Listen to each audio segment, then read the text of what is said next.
Okay, this is the first day of our transformations unit, which is a little bit of a mishmash of a couple of chapters together. So we're going to do a little bit out of chapter 4, 6, and 9, with the most of it being out of chapter 9. And before we kind of start doing transformations, we like to talk a little bit about matrices and vectors, two words that you probably haven't seen yet. So at the end of this lesson, you want to be able to determine component form for a vector and perform simple matrix operations. So the first couple of things we need to talk about is what a vector is and kind of what it does or what it's created to be. So a vector is kind of telling you about a force. And a force has both a direction, like you have to know what direction it's going, and it has a magnitude. And magnitude is a fancy word for length. You have to know how far something is going and in what direction it's going. And usually when you talk about this, you're usually talking about force or in physics, and you're talking about which way you're pulling on an object or which way you're pushing on an object. And so you have to know which direction you're going and then how much force or length, magnitude, is in the vector. Component form just tells us what the vector did. So it kind of tells you both length and kind of a direction. So it tells you what the vector does. So this particular vector goes 5 units to the right and then 3 up. So that's what it's doing overall. This is the vector we're talking about. And so its component form would be 5, 3. It's going 5 to the right and then 3 up. It's almost like an ordered pair. But when you do component form in vectors, you kind of bend your parentheses, so they should be pointed at their ends, okay? So name the vector and give the component form. The way that you name a vector is you just take its 2 points, G and H, and that's where the arrow is right there. It's kind of hard to see. And when you write the vector, you go like this, and you put the arrow above the one where the arrow is. So make sure it's above the H. And you only do half of an arrow for vectors. You don't do the whole arrow. If you did the whole arrow, it would mean array, which is almost the same thing. So find the vector and give component form. Component form would be how far over, 1, 2, 3, 4, 5, and down 2. So it doesn't matter if I start at the origin or not, even if this was the origin. The vector still goes down 2 and over 5. It still has that combination.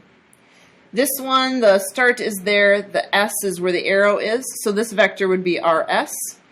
And its component form, it goes 1, 2, 3, 4, 5, 6, 7 to the left, and 0 up or down. So that's component form for those vectors. Matrices, on the other hand, are just a different way to represent a set of numbers, okay? So a matrix is an arrangement of numbers in rows and columns. Kind of looks like this. This would be a matrix. And outside of matrices, they kind of have a brackety looking thing, and then inside are all the numbers that you're dealing with. The dimension of a matrix is rows by columns. So this particular matrix, it has 3 rows, 1, 2, 3, and it has 1, 2, 3, 4 columns. So this is considered a 3 by 4 matrix, okay? So how to write a matrix to represent a point. If we were talking about point A, I just kind of want to go there. Its coordinates are -3, 0. So over 3 and then up 0. And its matrix would look like this, -3, 0. So we go X and then Y. And if we had more points, like this, we're going to do all of the points. So A would be -3, 0. B would be 0, 3. C would be 2, 1. And D would be -1, -1. And then I can build my matrix. All right?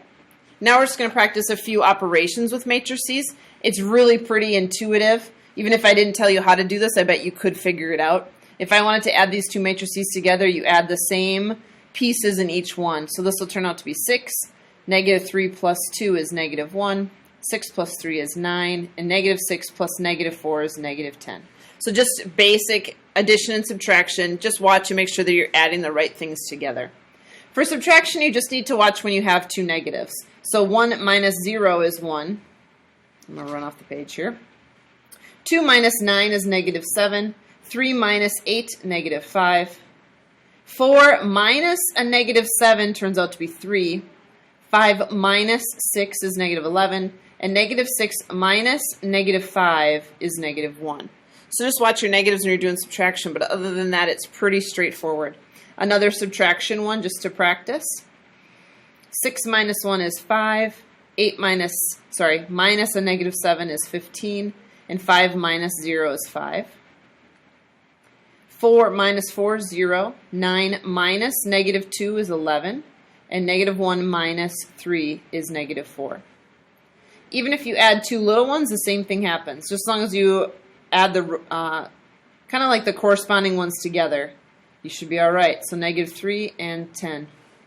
Last one, just doing multiplying. You multiply everything by that number. So this guy will be 2, 4, 6, negative 8.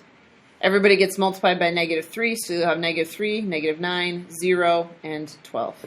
And so that's kind of your introduction to our transformations unit. We're starting talking about some matrices and then some vectors, so that later on when we're doing transformations like reflections, rotations, translations, and dilations, we can use both of these types of notation.